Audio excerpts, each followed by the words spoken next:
안녕하세요. 저는 남편과 시댁 때문에 힘든 시간을 보내고 겨우 제자리를 찾은 30대 후반의 평범한 여성입니다. 표리부동이라는 말을 아시나요? 겉은 훌륭해 보이나 속은 그렇지 못한 속물적인 것을 일컫는 말이라고 해요. 그리고 그 말은 제 전남편과 시모에게 딱 맞는 말이라 생각이 드네요. 오늘 제가 들려드릴 사연은 그런 앞과 뒤가 다른 두 사람과 인연을 끊게 된 이야기입니다. 만나지 말았어야 할 저희 두 사람이 만나게 된 것은 제가 30대 초반인 어느 날이었습니다. 당시 저는 어린이집 보육교사로 일하고 있었고 남편은 아동복지센터의 사회복지로 일하고 있었어요. 저와 남편은 소개팅으로 만나게 됐는데 제가 소개팅 전 상대방에게 원한 건 두 가지뿐이었어요.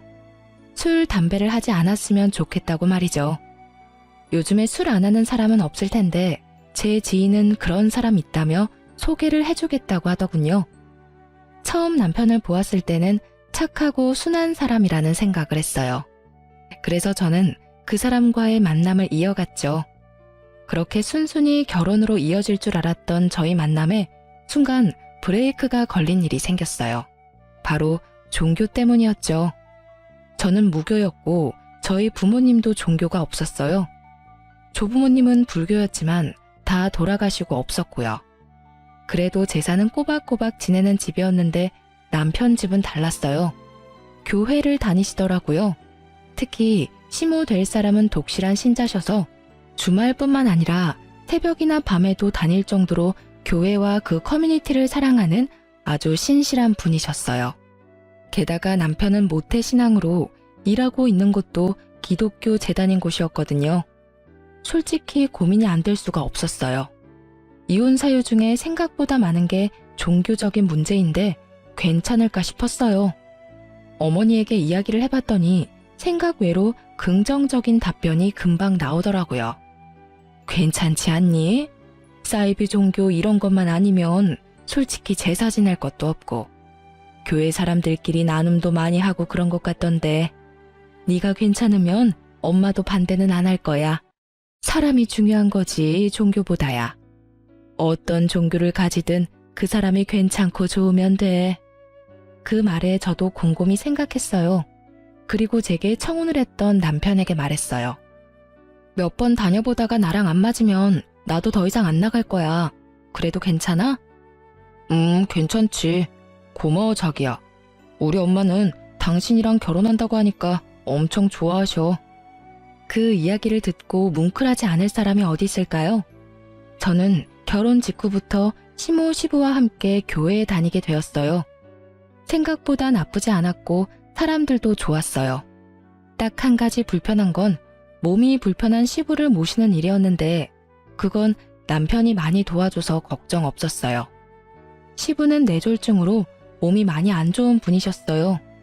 말도 정신도 어눌하고 몸은 더 운신하기 힘들었죠.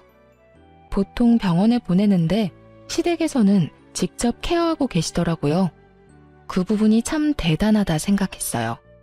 다른 사람들도 똑같이 생각하는지 시모와 남편의 가족 사랑에 대해 항상 칭찬해주고 시부를 위해 기도도 해주고 했어요. 저는 그런 시모와 남편 옆에 붙어있는 것뿐이었는데 시모는 항상 며느리라며 인사도 시키고 여기저기 안면도 트게 만들어줬어요. 솔직히 귀찮다고 느껴지기는 했지만 가정의 평화와 사람 만난다는 생각으로 계속 다니고 있었습니다. 그렇게 화기애애한 가족이던 저와 남편은 결혼 1년 차에 아이를 낳았고 저는 점점 더 행복해졌어요. 완벽한 가족이고 평화로움이다 라고 생각했는데 그게 사실은 위장된 거였다는 걸 깨닫게 된 일이 있었죠. 결혼 2년 차, 아이가 1살이 됐을 무렵에 처음으로 크게 부딪힌 일이 생겼어요. 그건 정말 신혼 초에 일어난 일이었죠. 남편이 하루는 심각한 표정으로 저를 부르더군요. 여보, 앉아봐. 할 이야기가 있어.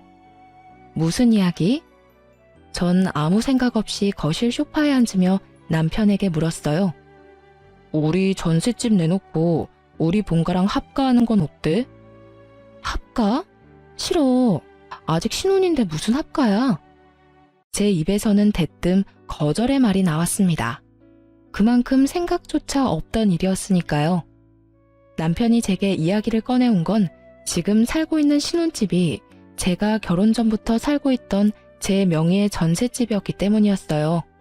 마음대로 결정할 수 없으니 제 양해를 구하려던 거였죠. 집이 마음에 안 들어? 그건 아니야.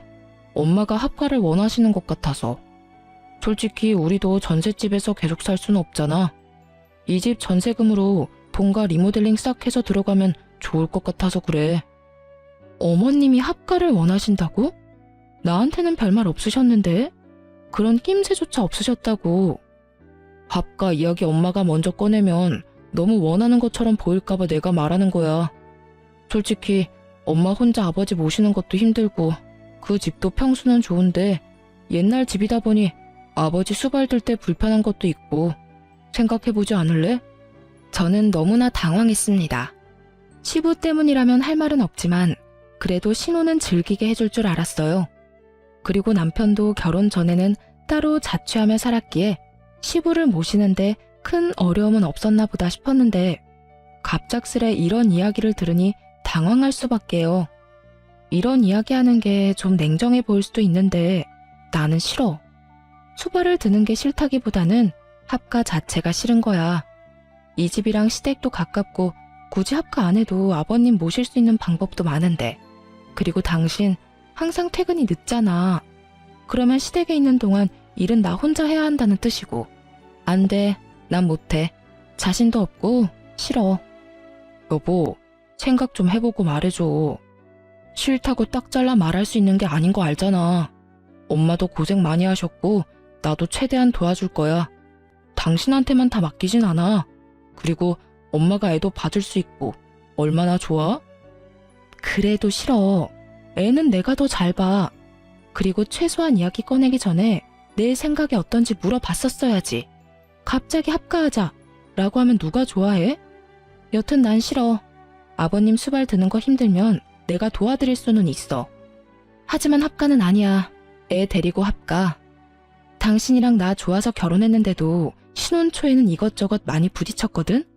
그거 생각하면 어머님이랑 나 부딪히지 않을 이유가 없어. 당신이야말로 잘 생각해. 그래도 우리 부모님 일인데 당신 너무 냉정하게 말하는 거 아니야? 당신은 그럼 너무한 거 아니고? 그 돈 엄연히 따지면 내 돈이야. 그런데 그 전세금으로 뭐 하자 다 정해놓고 이런 식으로 통보하면 내가 얼씨구나 좋다 하면서 당신 말 따를 거라고 생각했어? 제일 큰 문제가 그거야. 지금 내 전세금을 시댁에 다 쓰자고 말하고 있는 거잖아. 차라리 이 돈으로 새 집을 사자고 했으면 그렇게 했을지도 모르지만 뭐? 합가? 그러면 그 전세금 쓸 생각하지 말고 당신이 당신 돈으로 집 고쳐. 완강한 제 거부에 남편은 난색을 표하더군요. 그러더니 알겠다며 잠시 생각할 시간을 갖자고 하더군요. 저는 생각하고 말고 계속 거부할 생각이었는데 남편은 그게 아니었나 보더군요. 다음날 새벽 저는 육아로 지쳐 침대에 누워 눈을 감고 있었어요. 일은 가지 않아도 몸이 힘들었거든요. 한밤중에 뒤척이는 애 때문에 힘들었는데 잠도 오지 않아 침대에 누워만 있었어요. 그런데 그때 남편이 전화기를 몰래 들고는 거실과 이어진 화장실에 들어가서 누군가와 통화를 하더라고요. 상대방은 시모였습니다. 그리고 소곤거리는 남편의 통화를 듣는 순간 저는 이게 쉽게 끝날 일이 아니란 걸 알았어요. 엄마, 그 사람 지금 자. 내가 이야기해봤는데 씨알도 안 먹혀. 그래서 내가 좀만 더 시간 두자고 했잖아. 갑자기 아버지 모시라고 그러면 좋아할 여자가 어디 있어? 결혼 전에 그런 이야기 하나도 안 했는데. 그러는 엄마야말로 보육교사라고 했더니 아버지 수발 맡길 거라며 좋다고 했잖아. 두 사람 하는 이야기를 들어보니 문제가 많은 모자지간이었더군요. 그리고 합가를 하자는 이유도 명확했고요. 시모는 결혼 전부터 제게 시부 수발을 들게 할 생각이었더라고요. 보육교사라 돌보는 건 잘할 거라고 생각했나 봐요. 애면 봐줄 수 있죠. 제가 요양보호사도 간호사도 아닌데 어떻게 뇌졸중에 걸린 아버지를 전문적으로 케어해요? 그냥 공짜 노동력 부리려고 하는 거, 그게 목적인 거죠. 골이 띵하더라고요. 화장실 문을 열어놨는지 선명히 들리는 소리에 저는 한바탕 하려다 멈췄어요. 제 것을 시댁 것처럼 말하는 걸 보니 제게 그 돈이 없으면 두 번 다시 저한테 그딴 소리 안 하겠지 싶어서 친정에 전화해서 나중에 남편에게 연락이 오면 우리 집에 빚이 많은 것처럼 말해주라고 말이에요. 그 다음날 저는 여전히 합가 어떠냐고 묻는 남편을 앉혀두고 그렇게 말했어요. 나도 할 말 있어. 근데 당신 모르지? 우리 친정에 빚이 좀 있거든? 내가 이 집 전세금 받고 나서 집에 일이 터져서 친정에서는 빚내서 그거 틀어막았어. 지금도 빚은 갚고 있는데 한참 남았고. 그래서 이 집 내놓고 나면 난 그 빚부터 갚아야 돼. 그리고 그거 갚고 나면 리모델링 할 돈도 안 남을 건데 괜찮겠어? 제가 이렇게 이야기했을 때 남편 반응을 보기로 했어요. 처가댁 빚이 얼만데? 1억 5천. 사실 그 돈은 제가 번 돈이 반, 엄마가 준 돈이 반이었어요. 그런데 남편은 저희 엄마에게 바로 전화부터 하더군요. 장모님, 실례되는 질문이긴 한데 혹시 처가에 빚이 있나요? 아유, 이서방, 미안하네. 얘 전세금 주고 나서 그런 일이 터졌지 뭔가. 빚이 한 1억 5천 정도 남아있는데. 결국 남편은 전화를 끊고 나더니 침울한 얼굴로 그러더군요. 그럼 집 내놓는 건 없는 일로 하자. 어차피 내놔봐야 긁어부스럼이네. 끝까지 합가 우길 줄 알았더니 남편은 금세 백기를 들었습니다. 그런데 좀 이상했어요. 시부의 수발 때문이었다면 이렇게 포기하지는 않았을 텐데 전세금을 친정 빚에 다 갚고 나면 우리가 시댁에 들어가는 게 더 쉬워지고 그러면 시모가 더 좋아할 수도 있는데 왜 싫어하나 싶었는데 나중에 그 이유를 알게 됐어요. 남편 앞으로 카드 명세서며 뭐며 다 날아오는데 돈을 어마어마하게 썼더군요. 당신 이게 다 뭐야? 왜 이렇게 돈을 많이 썼어? 그거 사실은 결혼 준비하면서 돈을 좀 많이 써서. 결혼한 지 벌써 3년이야. 게다가 당신 월급으로 갚는 것도 빠듯할 정도잖아. 이거 어떻게 갚으려고 이렇게 막 쓴 거야? 이번에 합가 잘 되면 당신 전세금 좀 빌려서 갚으려고 했지. 뭐? 그걸로 당신 빚을 내가 왜 갚아? 이건 지금 어쩔 건데? 갚아줄 생각도 없으면서 잔소리는 왜 해? 내가 알아서 할 거야. 대신 당분간 생활비 못 내. 제 재산을 자기 것처럼 여기는 남편 때문에 거짓말을 했지만 그 거짓말 때문에 남편이 자기 빚을 이렇게 오픈하게 될 줄은 저도 상상 못했어요. 저는 너무나 당황하며 남편을 재촉했습니다. 어머님한테 가서 도와달라고 그러자. 우리끼리 해결할 문제가 아니야. 나 지금 육아휴직 중이라서 돈 한 푼 안 버는데 당신까지 이렇게 빚을 지면 어떡하란 말이야. 전세금이랑 합가 이야기만 잘 끝났어도 내가 이걸 이런 식으로 오픈할 일은 없었을 거야. 그런데 당신이 그 전세금이 친정 거라고 말한 적도 없잖아. 난 당연히 그 전세금으로 다 해결할 수 있을 줄 알았지. 당신 나한테 돈 맡겨놨어? 내가 너한테 돈 빌렸냐고. 우리 집이 네 현금 창고야? 부부 재산은 공동의 재산이야. 어차피 내가 빚 있으면 당신도 힘들 거 아니야. 그러면 어떻게라도 갚아야 되지. 그게 맞는 거 아니야? 무슨 헛소리야. 당신 혼자 진 빚을 내가 왜 갚아?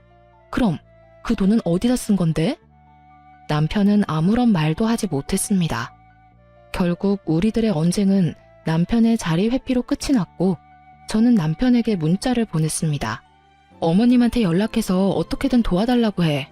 이 문제는 우리끼리 해결 불가능한 문제야. 지금 있는 돈도 없는데 나까지 빚을 내면 우리 둘 다 파산이야. 알겠어? 결국 남편이 시모에게 도움을 청했는지 그 다음날 저에게 전화가 걸려왔어요. 넌 도대체 집안 살림을 어떻게 하길래 네 남편이 그렇게 빚을 지는 것도 모르니?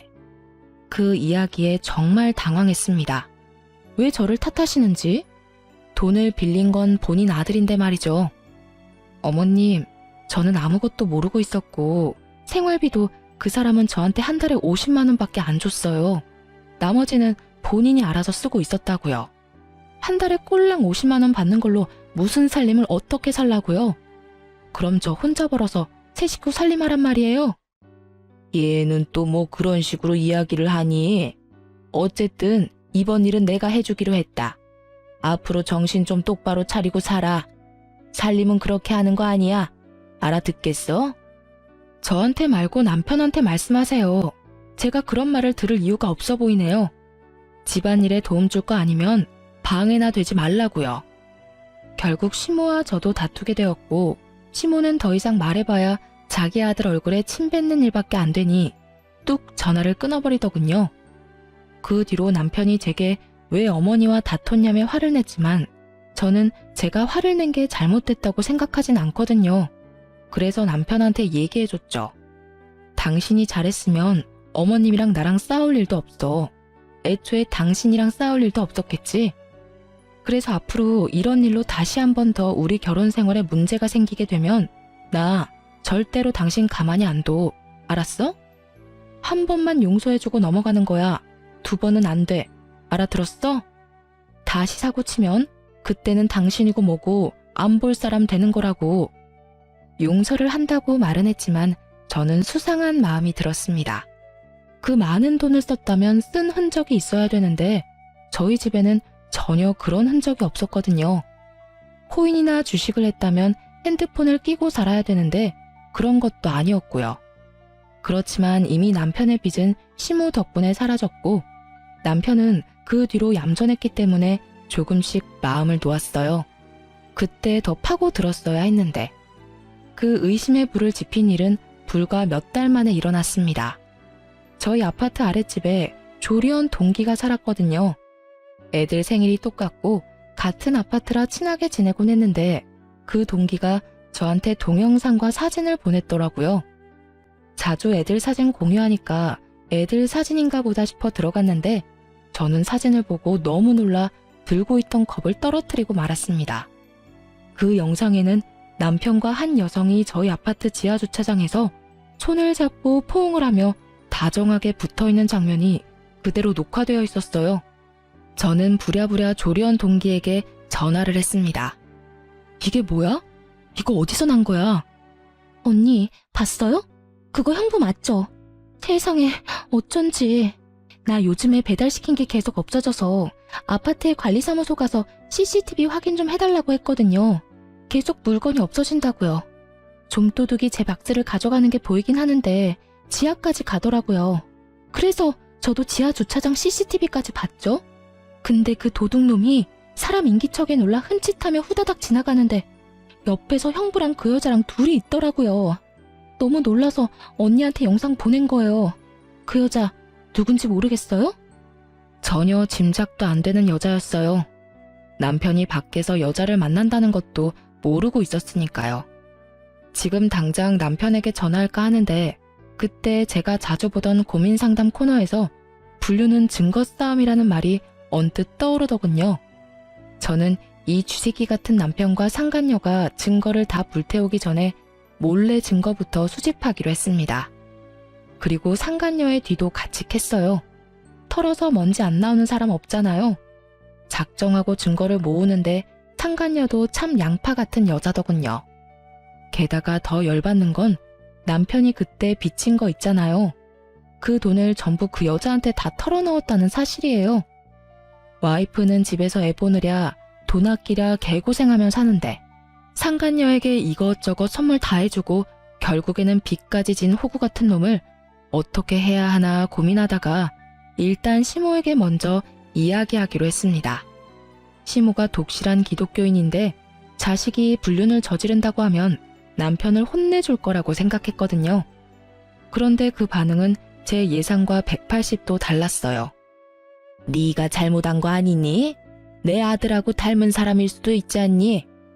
어머님, 닮은 사람이라도 옷이나 소지품은 다 다르잖아요.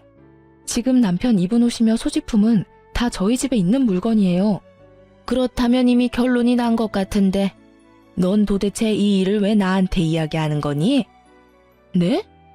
정말로 뜬금없는 시모의 말에 저야말로 어리둥절해져서 되물었어요.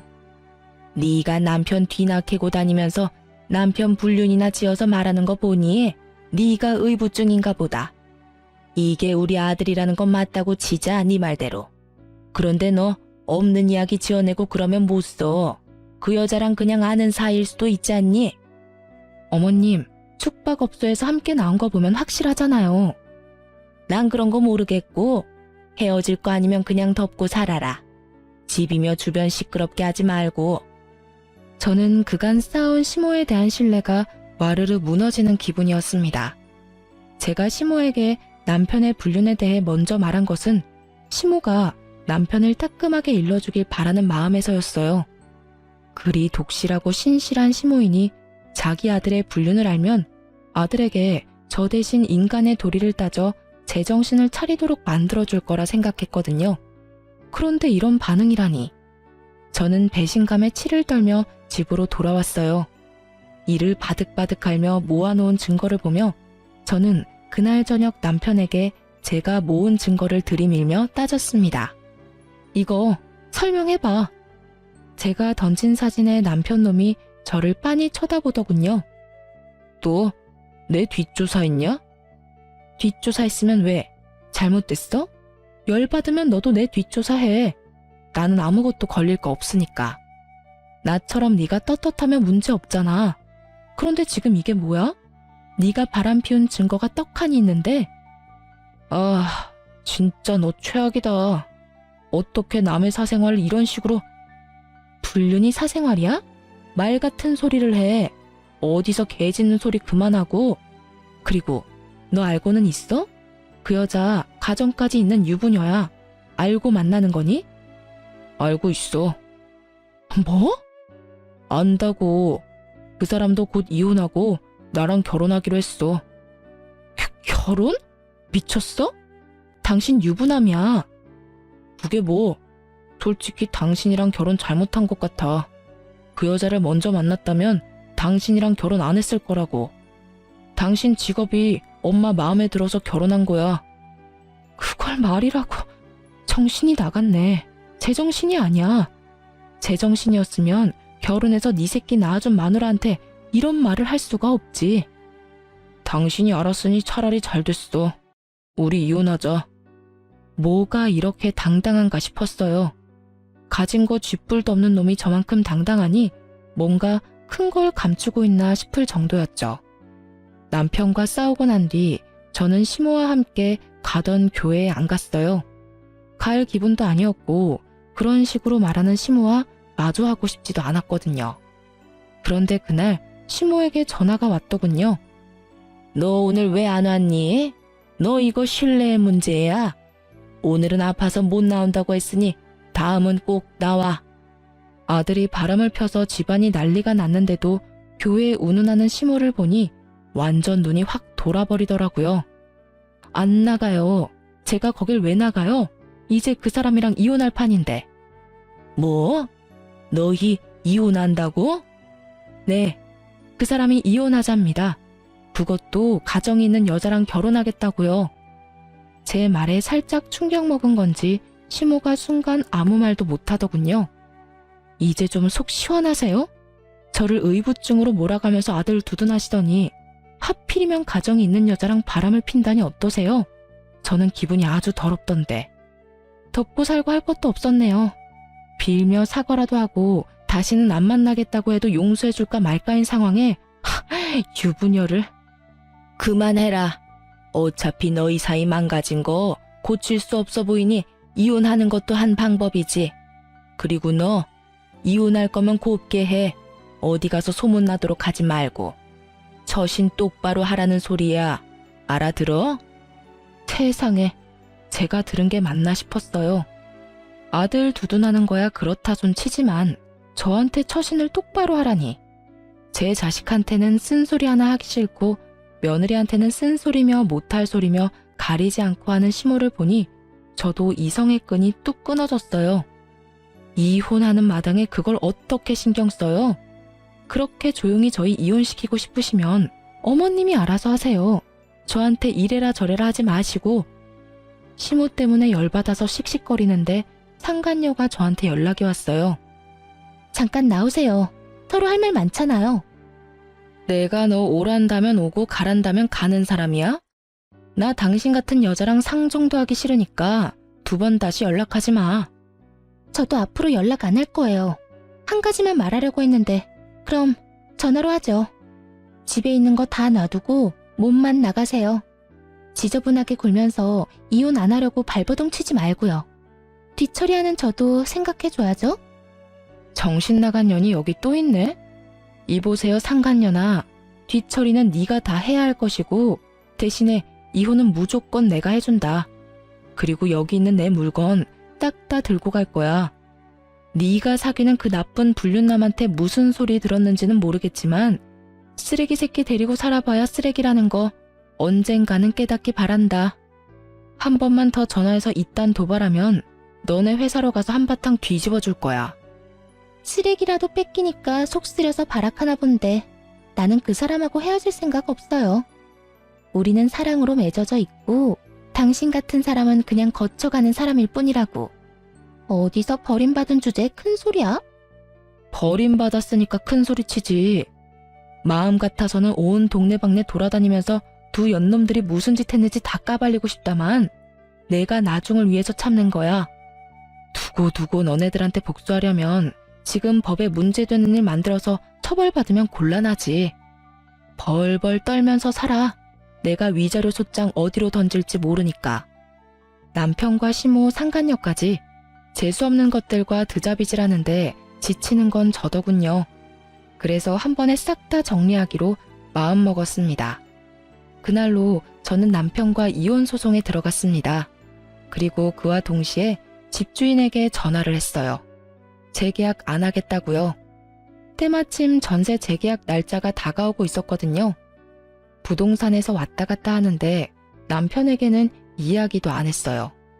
어차피 집에 들어오지도 않더군요. 문자 하나 왔어요. 이혼 판결 나기 전에는 거기 안 들어갈 거라고요.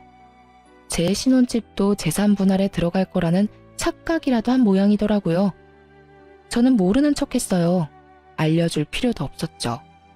고유재산은 재산 분할에 안 들어간다는 걸요.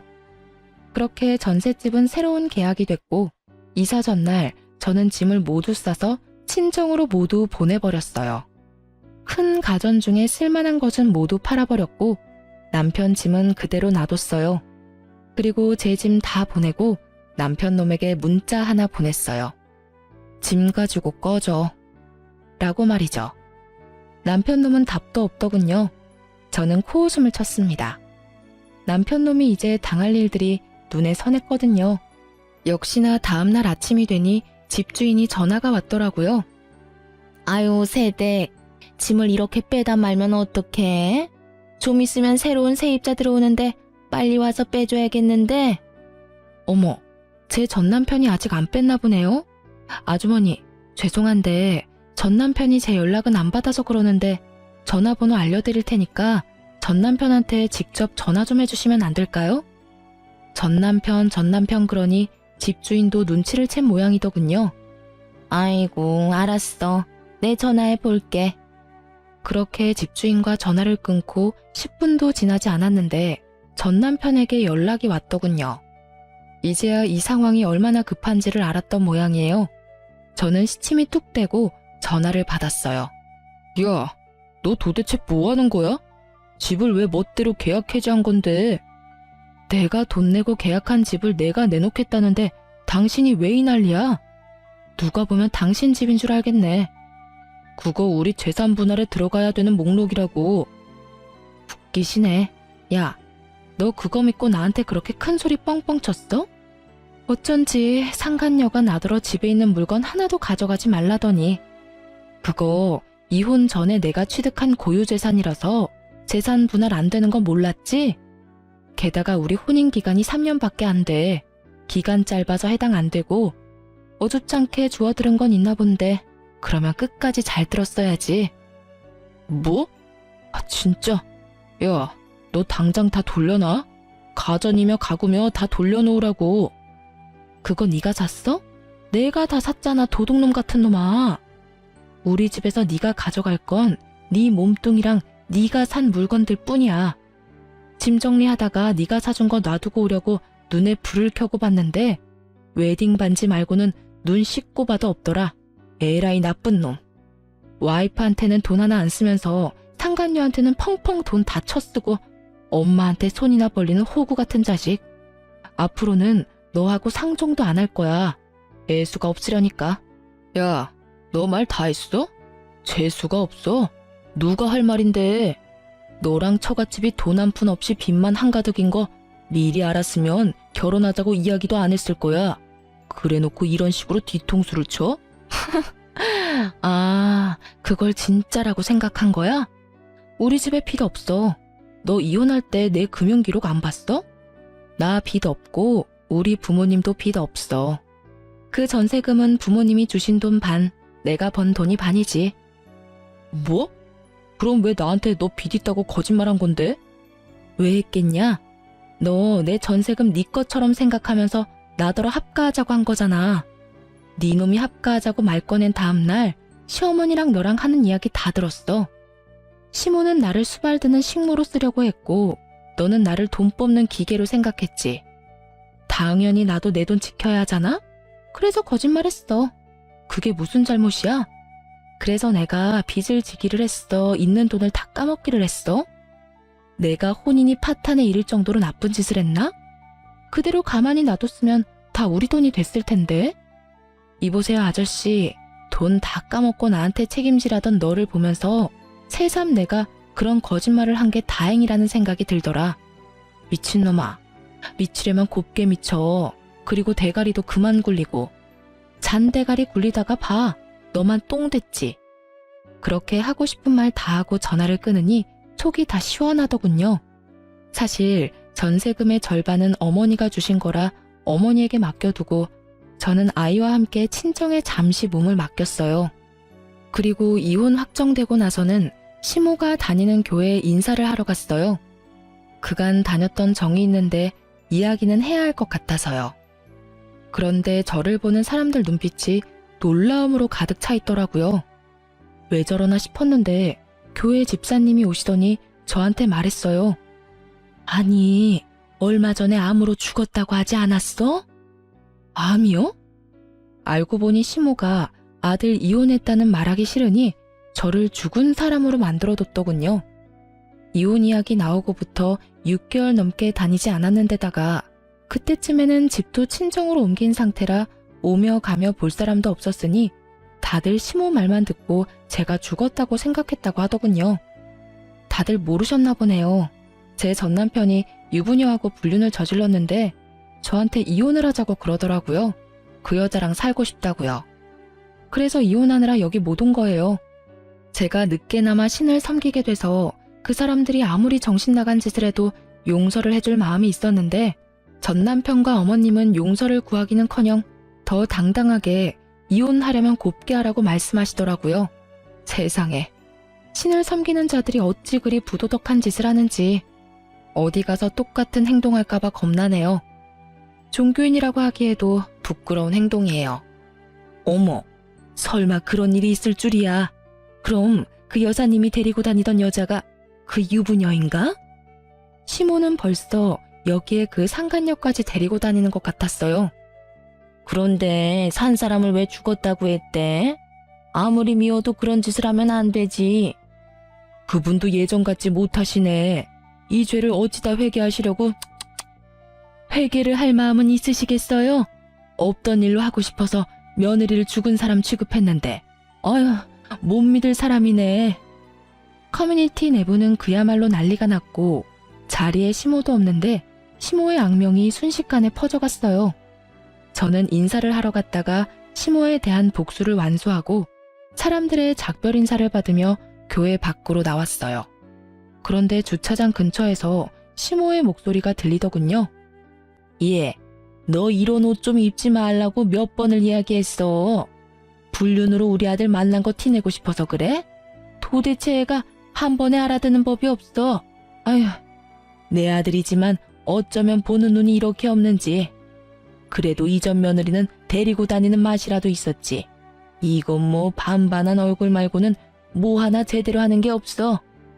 전 시모는 상간녀를 아주 물어뜯고 계시더군요. 저는 그 모습을 보며 웃었습니다. 그리고 전 시모 앞에 떡하니 얼굴을 드러냈죠. 너 왜 여기에 있어? 너 설마 교회에 들어갔다 오는 길이니? 그건 어머님이 들어가 보시면 알겠죠. 인사 잘하고 돌아갑니다. 그리고 죽었다고 말해주셔서 고마워요. 근데 그거 아시나 모르겠네요. 죽었다는 소문나면 오래 산다는 말. 그치만 어머님 평판은 좀 그렇겠네요. 사람들이 거짓말쟁이라고 생각하지 않을까요? 미쳤어. 너 진짜 미쳤어. 이혼한 마당에 여길 왜 와? 제 말에 시모가 부들부들 떨며 저를 손가락으로 가리키더군요. 살아있는 사람인데 어딜 가든 무슨 상관이에요? 이제 우린 남보다 못한 사이인데. 저는 시모 앞에서 눈치만 보고 있던 상간녀에게 말했어요. 남의 떡 손에 주니까 어때? 아주 텁텁하고 찝찝하지. 내가 그쪽한테는 큰 절을 해도 모자라네. 이런 정신 나간 가족들에게서 벗어나게 해줘서. 근데 너도 교회 들어갈 거면 조심해라. 내가 벌써 전 남편이랑 유부녀랑 바람난 거 다 말했으니까. 아니다. 들어가면 눈총 좀 받고 끝이지 뭐. 그게 대수야. 사람들 소문 금방 가라앉아. 하긴 안 가라앉고 정착되는 경우도 있긴 하지만. 제 말에 상간녀도 얼굴이 새파래져서는 부들부들 떨며 저를 노려보더군요. 그 모습에 저는 결정타를 날렸어요. 아참, 그리고 내가 살던 신혼집, 너 거기 있는 거 다 놔두고 몸뚱이만 나가라고 했었지? 근데 어쩌지? 네가 그 정신 나간 놈한테 무슨 말을 들었는지는 모르겠지만 그 전셋집 결혼 전부터 내가 가지고 있던 전셋집이거든. 그래서 이혼할 때 재산 분할 목록에 안 들어가. 그게 무슨 말 뜻인지 모르겠지? 내가 상냥하게 알려줄게. 네 남편 개털이라는 뜻이야, 이 상간녀나. 남의 거 탐내다가 둘 다 개털 됐네? 정말 보기 좋은 한 쌍이다. 그치?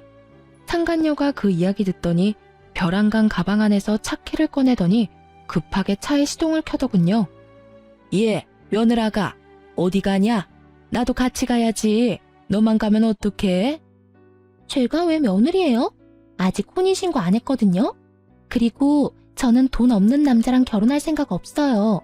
여태까지 이 말도 안 되는 짓에 어울려준 건 그 남자가 나를 데리고 살 자격이 된다고 생각해서였거든요. 돈이 없으면 저랑 살 생각을 하면 안 되죠. 냉정하게 할 말만 하고 돌아선 상간녀는 차를 타고 사라졌고 시모는 멍청하게 서 있더군요. 상간녀가 아주 얌전한 줄 착각하고 계셨더군요. 그러다 뒤통수 맞고 벙찐 표정이 참 보기 좋았어요.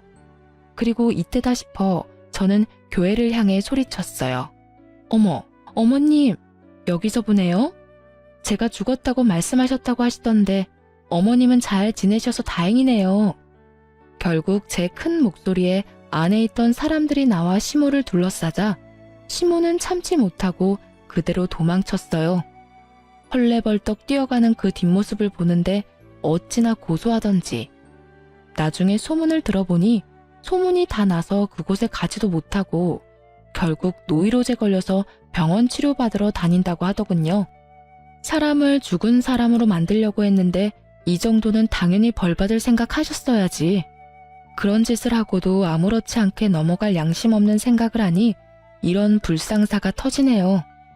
저는 마지막으로 전 남편에게 한 방을 날리기 위해 이메일을 하나 작성했습니다.